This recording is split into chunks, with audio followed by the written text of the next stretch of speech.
Hello বন্ধুরা, আশা করি সকলে ভালো আছেন। আমার ফেসবুক পেজ পট্টা আর্টল্যান্ড পক্ষ থেকে সবাইকে জানাই নমস্কার, আদাব, আসসালামু আলাইকুম।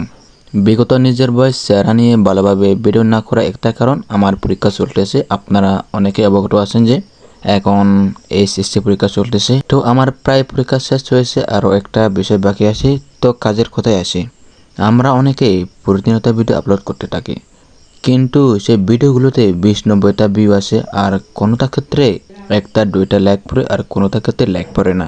তাই বলতে চাচ্ছি যে আমরা একে অপরকে সাপোর্ট করি না, বিদায় আমাদের ভিডিওগুলি পাবলিক সামনে যায় না, এবং এটাই আমাদের সমস্যার কারণ হয়ে দাঁড়ায়। সেজন্য আমি বলতে চাচ্ছি যে আমরা একে অপরকে সাহায্য সহযোগিতা করে এগিয়ে যেতে পারি এবং একে অপরকে সাপোর্ট করে পাবলিক সামনে ভিডিওগুলি নিয়ে যেতে পারি। তাই আজ থেকে আমরা একে অপরকে সাপোর্ট করব। আপনারা কি রাজি আছেন? কমেন্ট করে জানান প্লিজ। এবং এই পর্যন্ত যারা আমার ভিডিওটি দেখেছো, আমার পেজের পক্ষ থেকে আপনাকে অসংখ্য ধন্যবাদ। আরও নতুন নতুন ভিডিও আমি আপনার কাছে আনার জন্য চেষ্টা করব এবং আপনাদের মন জয় করার চেষ্টা করব। আসসালামু আলাইকুম, নমস্কার, আদাব, গুড নাইট।